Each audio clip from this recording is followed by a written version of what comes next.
এক সময় পেঁয়াজ কাটার বয়ে কখনো নিজে হাতে ডিম ভেজে খাইতাম না। হাত কালো হয়ে যাবে বলে কখনো আলু কাটতাম না।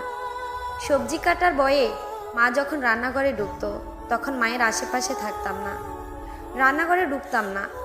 যদি হাত পুড়ে যায় আর পোড়া হাতের দাগ নিয়ে বাজে দেখা যাবে, এ ব্যাপারটা খুব গুরুত্ব দিতাম।